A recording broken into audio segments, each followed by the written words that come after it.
Olá, telespectadores, internautas da TV da Transparência. Estamos iniciando na manhã deste sábado, dia 7 de setembro, dia da Independência, o nosso primeiro bloco de notícias, com as principais notícias, com as principais manchetes dos jornais do sul do Brasil e também aqui do estado do Ceará. E a gente começa com a capa do jornal O Estado de São Paulo.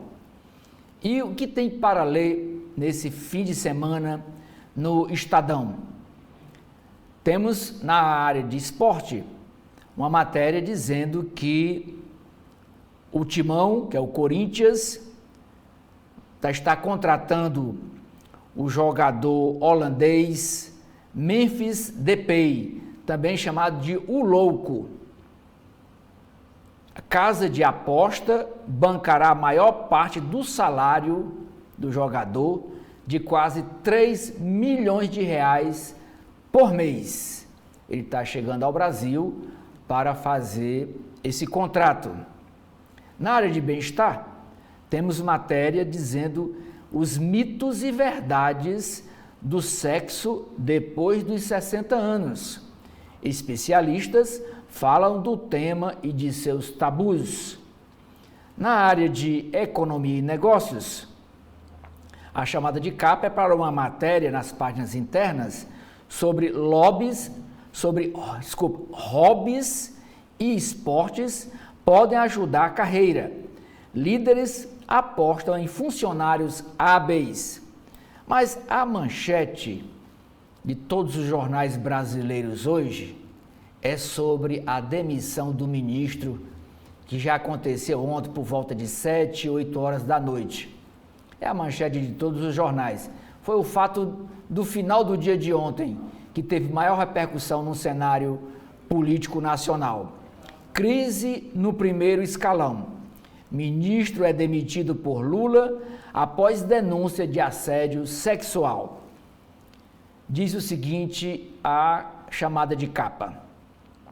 O presidente Luiz Inácio Lula da Silva demitiu Silvio Almeida da pasta dos Direitos Humanos e Cidadania um dia após virem a público denúncias de assédio sexual feitas pela ONG, Organização Não Governamental Me Too Brasil, é o nome da ONG. A ministra Aniele Franco, ela que é da igualdade racial, teria sido um dos alvos de assédio do ministro. Ela afirmou em nota que reconhecer a gravidade dessa prática e agir imediatamente é o procedimento correto, disse ela, fecha aspas, e considerou, abre aspas, contundente, fecha aspas, a ação do presidente Lula. Almeida nega as acusações de assédio. Ele disse ter pedido a Lula que o demitisse do Ministério dos Direitos Humanos e Cidadania. Ex-secretário nacional dos Direitos da Criança e do Adolescente, o Ariel de Castro Alves, disse que, abre aspas, o governo sabia desde janeiro do caso e que mais de 50 pessoas, segundo o Ariel, mais de 50 pessoas deixaram a pasta. A ministra Esther Dweck, que é a ministra de Gestão, assumirá interinamente a pasta dos Direitos Humanos, acumulando as duas funções. Uma matéria correlata com esse mesmo assunto diz: professora Isabel Rodrigues diz que também foi sexualmente assediada por Silvio Almeida. A frase dela é: comportamento dele é criminoso, violento. Outra chamada de capa é um assunto também ontem muito comentado nos telejornais da noite. Revelação do CENIPA. CENIPA é o centro que trata, que monitora, que prevê, que faz a prevenção dos acidentes aéreos no Brasil. Piloto da Voepaz, antiga Arvoredo, relatou falha no sistema antigelo do avião. A gravação, obtida na caixa preta do avião, registra menção do comandante a problema no mecanismo ainda na subida, ainda na decolagem da aeronave.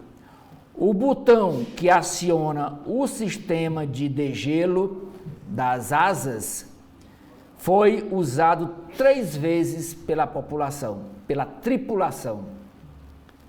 Foi usado 3 vezes e não obteve resultado.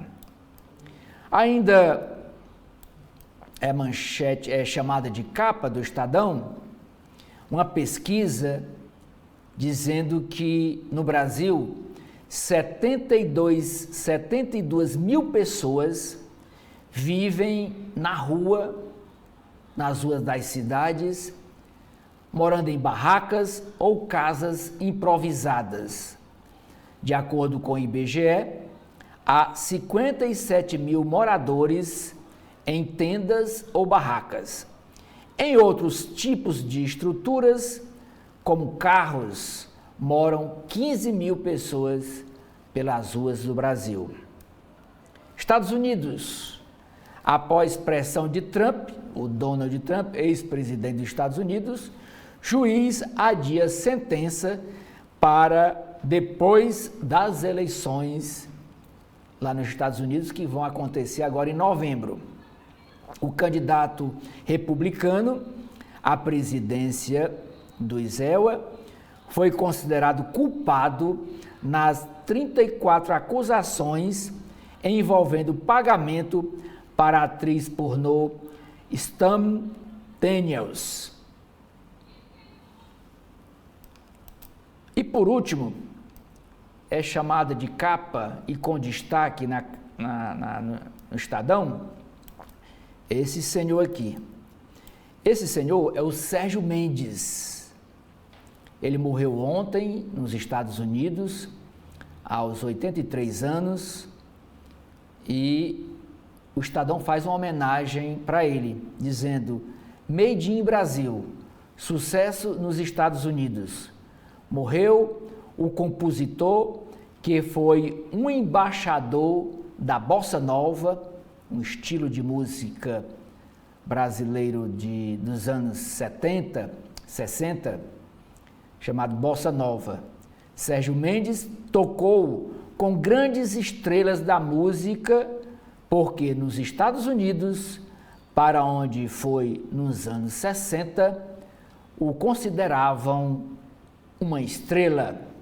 Nós voltamos aqui com as páginas internas, as notícias das páginas internas do jornal O Estado de São Paulo. E na coluna do Estadão, escrita pela jornalista Rosiane Kennedy, trata ainda sobre os bastidores, o dia seguinte dessa demissão do ministro Silvio Almeida. E diz o seguinte: o PT, o Partido dos Trabalhadores, vai pressionar o presidente Lula para assumir a pasta dos direitos humanos após a demissão de Almeida. O PT quer assumir o Ministério dos Direitos Humanos após a demissão de Silvio Almeida por denúncias de assédio sexual que incluem a ministra Aniele Franco, da Igualdade Racial. O secretário nacional de combate ao racismo da sigla do PT, é o Márcio Chagas, é cotado para o cargo. Ele teve o nome lembrado para ocupar a igualdade, para ocupar o Ministério da Igualdade Racial no governo de transição. O Ministério dos Direitos Humanos entrou nas negociações da reforma ministerial. de 2023, do ano passado.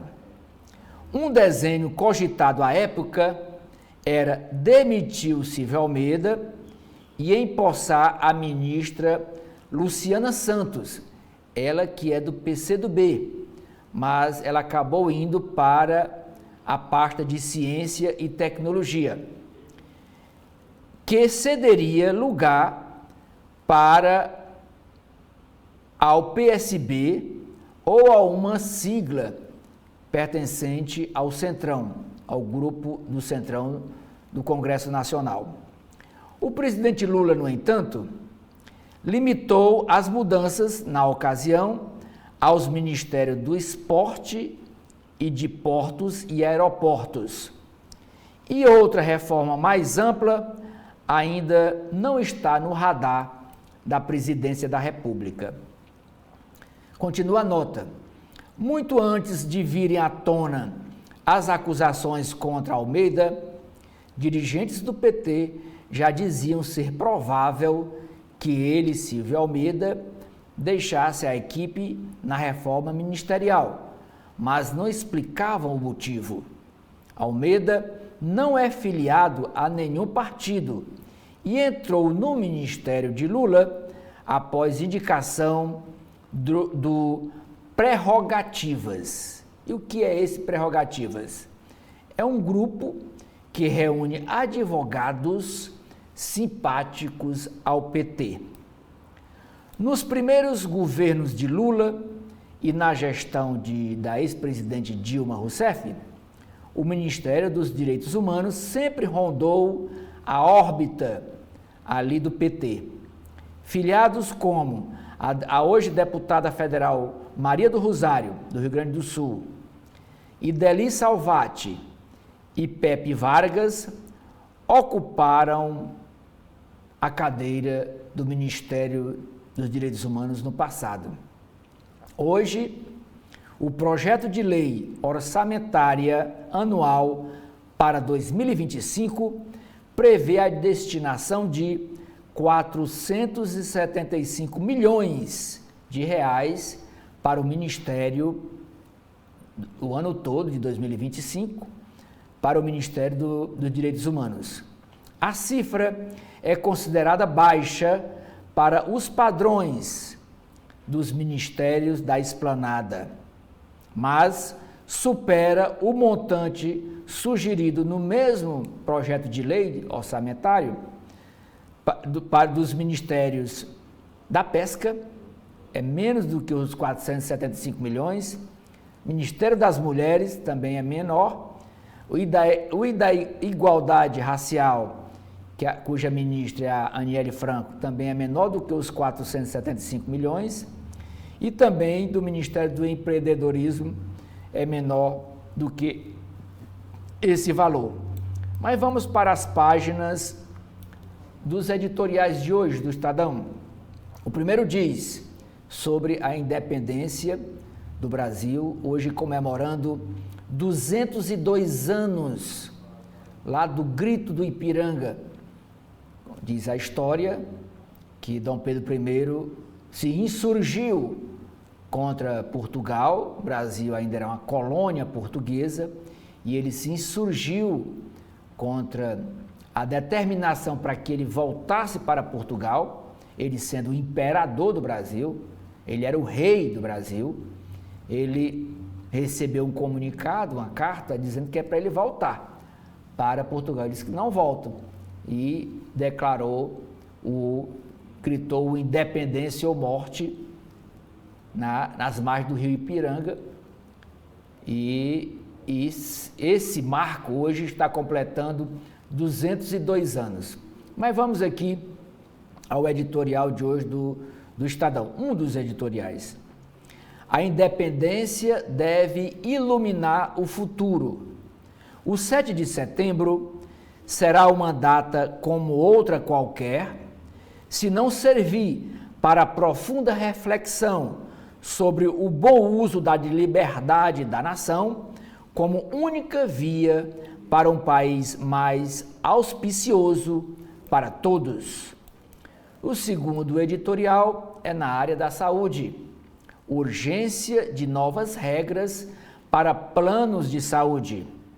A ANS, a Agência Nacional de Saúde, deve liderar debate sobre um marco regulatório da saúde suplementar. Com tantas queixas de usuários e operadoras, é papel da agência propor modelo mais adequado para o setor. Nas páginas de artigo, o primeiro é do consultor Bolívar Lamounier. Ele escreve: eleições 2024, cenário e elenco. E ele se refere à eleição da Prefeitura de São Paulo. Diz assim: nós que preferimos ser governados por uma mangostina que por uma naja é cobra, ficaríamos aliviados se os eleitores indiferentes, cogitassem apoiar o lado mais promissor da sucessão em São Paulo. O outro artigo é do advogado Miguel Reale Júnior, arranjo inconstitucional. No caso das emendas parlamentares via PIX, o STF abre mão da função precípua de guardião da Carta Magna ao desistir de declarar a inconstitucionalidade de norma inconstitucional. Nas páginas de política, a primeira matéria é a demissão do ministro. Lula demite ministro dos Direitos Humanos após denúncia de assédio.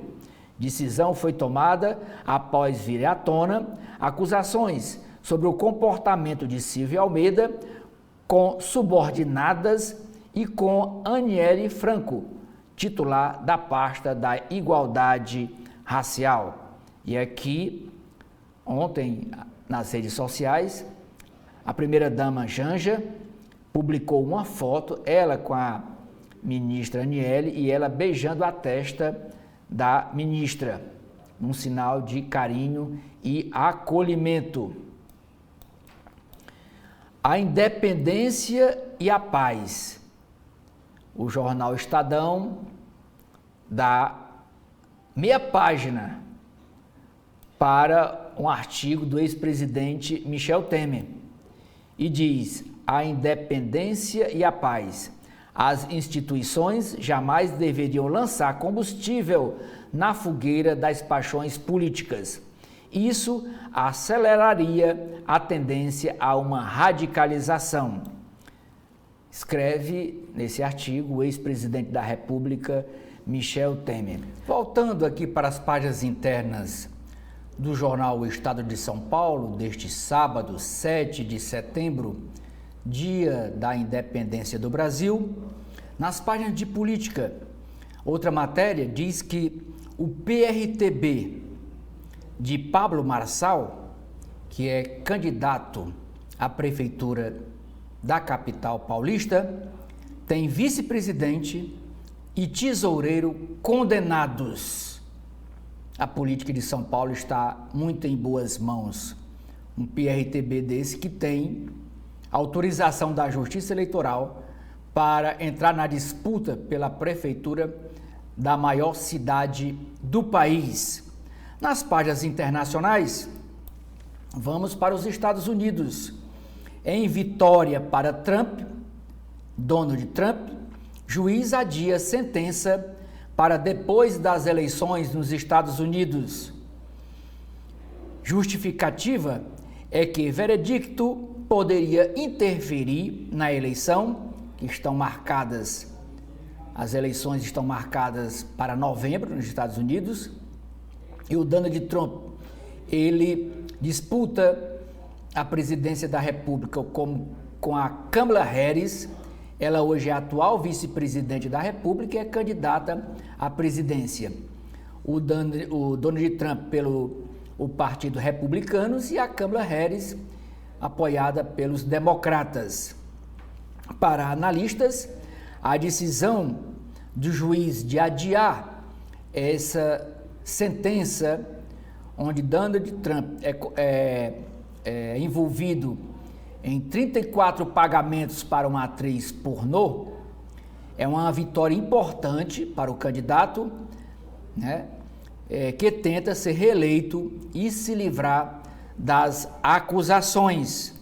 Ainda nos Estados Unidos, acho que os internautas e telespectadores lembram que semana passada um garoto de 14 anos pegou uma arma, foi na escola dele e matou 4 pessoas, 2 professores e 2 alunos, e ainda deixou 19 feridos, pois esse adolescente, atirador de 14 anos, pode pegar prisão perpétua.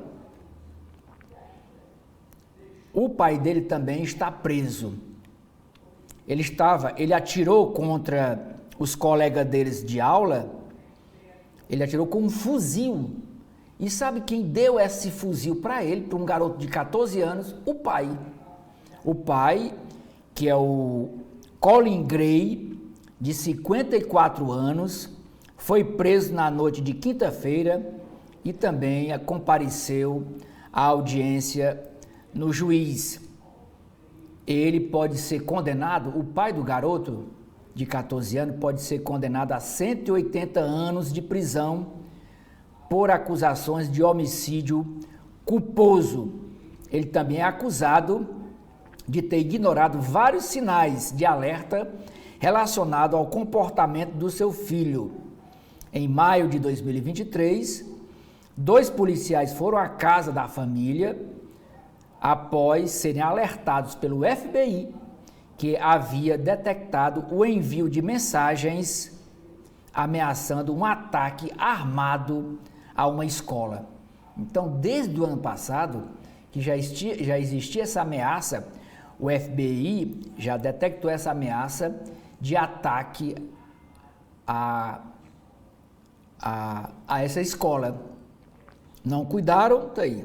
O rapaz entrou lá com um fuzil, esse garoto.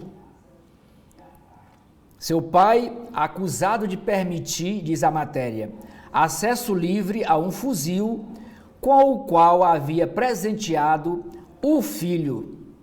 Ele presenteou o filho de 14 anos, uma criança, com um fuzil. Por algum motivo, o rapaz foi lá, atirou nos colegas, matou 2 professores e 2 estudantes.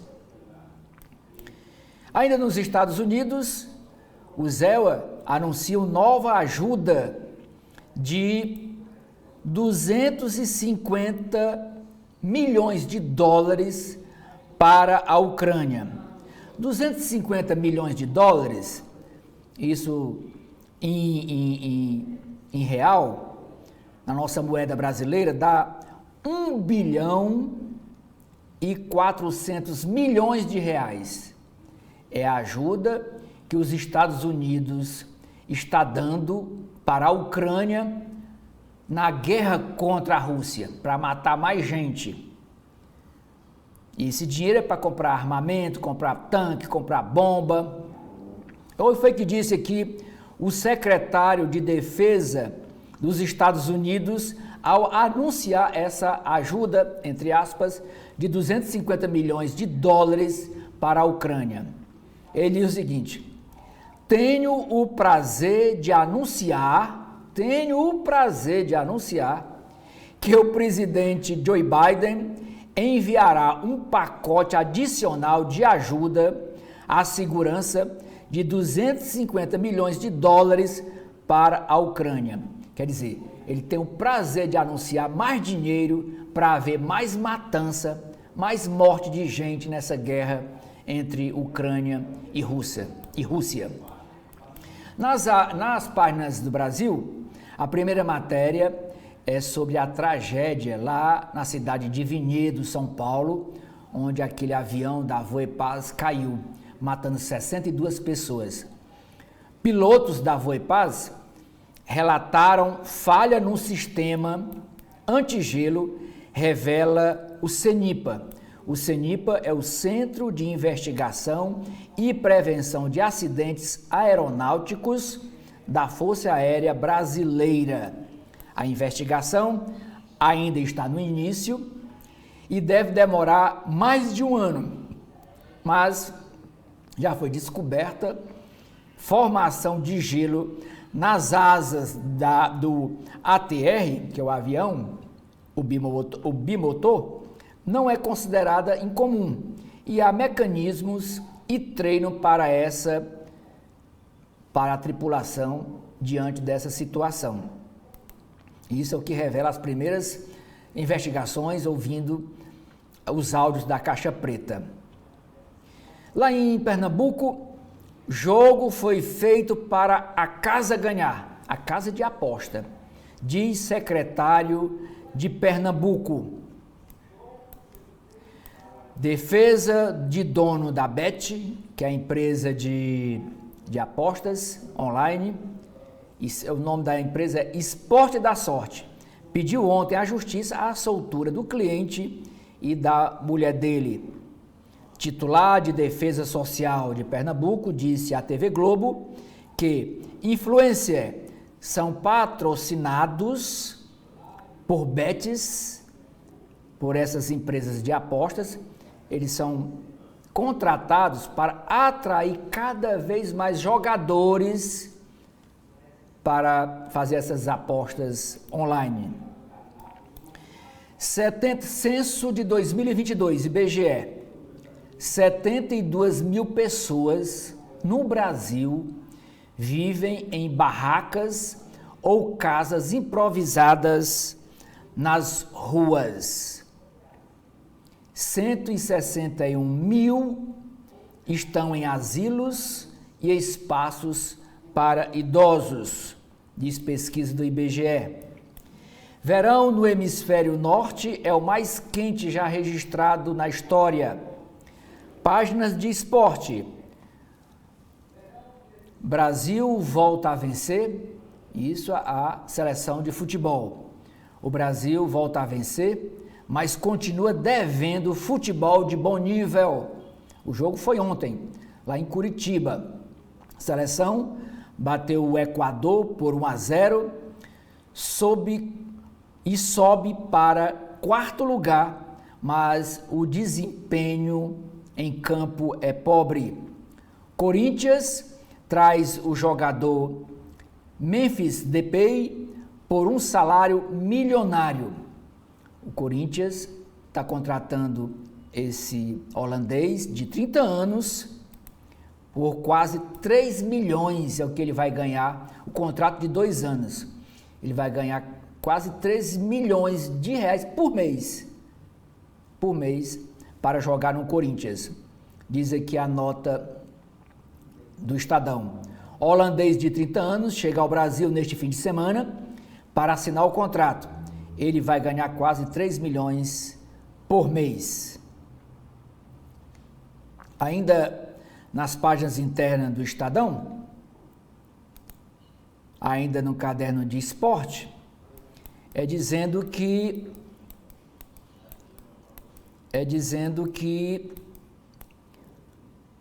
o Santos vai a Santa Catarina tentar retomar o rumo. Uma operação da Polícia Federal que surgiu de 73 aranhas. No caderno de Economia e Negócios, a primeira matéria, que é a manchete da capa do caderno, governo não pode ficar o tempo todo nas cordas. Secretário Executivo da Fazenda, do Ministério da Fazenda, diz que proposta de limitar o crescimento de todas as despesas públicas pelo teto do arcabouço fiscal está amadurecendo dentro do governo. A revisão das despesas obrigatórias precisa ser feita com o Congresso. Quem diz isso é o secretário executivo da Fazenda, o Dário Durigan.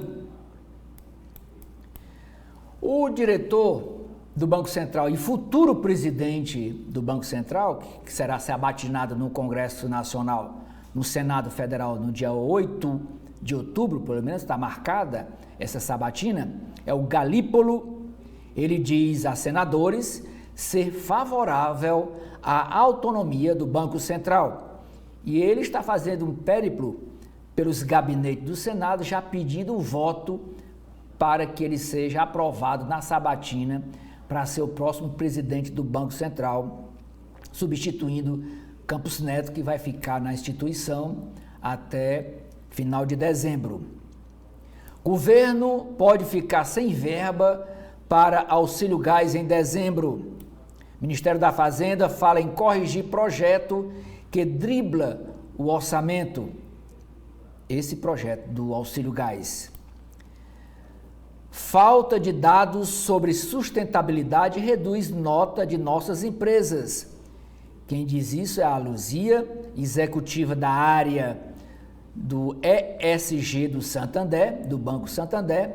Ela afirma que a COP30 em 2025 pode ajudar o Brasil a atrair mais recursos. Hobbies podem virar ferramenta até para impulsionar carreiras. Gestores ajustam as estratégias para driblar a alta na Selic. E a reunião do Copom, que define a taxa da Selic, está marcada para este mês de setembro. A capa do caderno de Cultura e Esportes é uma homenagem a Sérgio Mendes. Morre o embaixador da Bossa Nova nos Estados Unidos. Pianista, compositor e arranjador brasileiro radicado nos Estados Unidos, popularizou o gênero em todo o mundo, fazendo dele símbolo de sofisticação. Ele morreu ontem, aos 80 anos, a família diz que ainda com complicações da Covid-19, e ele morreu em Los Angeles, ele não morava aqui no Brasil. Agora, vamos para a capa do jornal cearense O Povo. O que é que diz? Quais são as manchetes do jornal O Povo de hoje, deste sábado?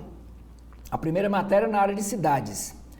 Homicídios têm redução de 19,4% na Grande Fortaleza no mês de agosto. E a manchete do jornal é a mesma de todos os jornais brasileiros hoje. Ministério dos Direitos Humanos. Lula exonera Silvio Almeida após denúncias de assédio sexual. Ex-ministro nega as acusações e diz ter pedido a Lula para ser demitido. Ministra Aniele Franco, que teria sido uma das vítimas do assédio sexual do Silvio Almeida, diz não ser aceitável relativizar a violência. E aqui nós temos ainda duas fotos. A desta criança é para ilustrar a matéria Periferia. Coletivo Barramar realiza atividades lúdicas com crianças e debate políticas públicas para o bairro da Barra do Ceará. E esta outra, aqui é o chão da Praça do Ferreira. A Praça do Ferreira fica no centro de Fortaleza, é uma das principais praças da cidade e a matéria diz: reforma, a revitalização da Praça do Ferreira, anunciada em 2023, ainda não tem data para começar.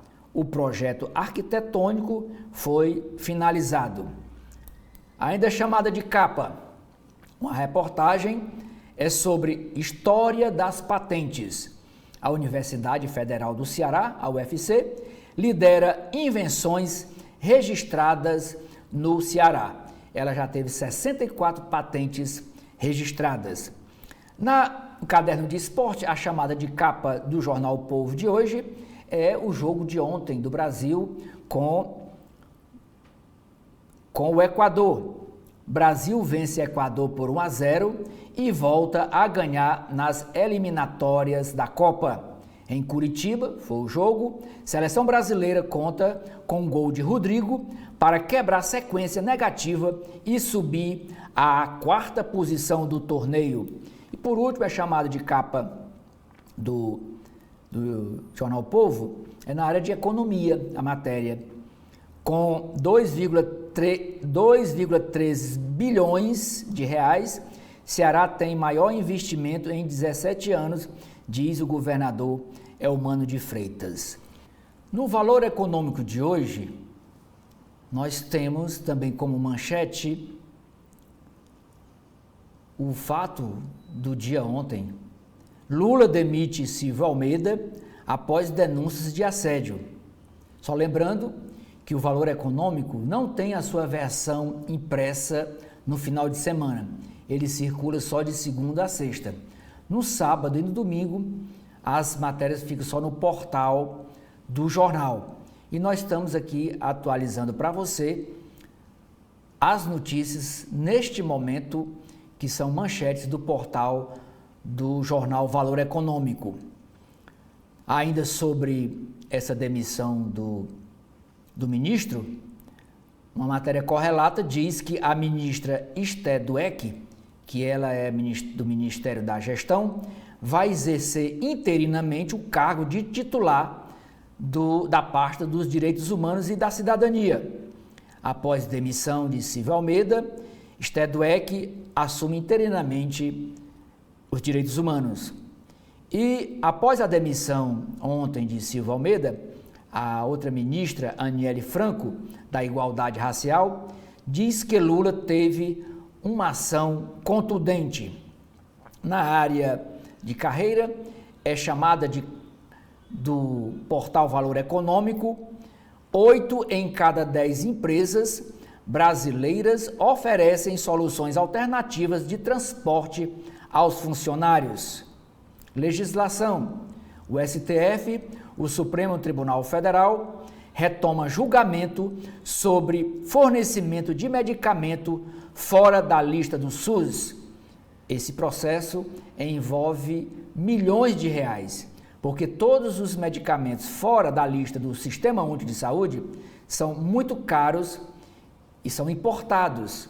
Para conseguir, o paciente, o brasileiro, entra na justiça para conseguir e a justiça determina que o governo compre o medicamento. Só que o governo federal quer dividir essa despesa entre União, Estado e municípios, já que o SUS, o funcionamento dele é tripartite, é entre as 3 esferas de governo. Na área de mundo, tem uma análise sobre como a imigração reformulou a força de trabalho dos Estados Unidos. Empresas, demanda de energia por inteligência artificial deve disparar nos próximos anos. Também na área de empresas, Grupo Ultra vai reformular a governança e reforçar a autonomia das subsidiárias. Unipar conclui a missão de 750 milhões de reais em debêntures e traça próximos passos.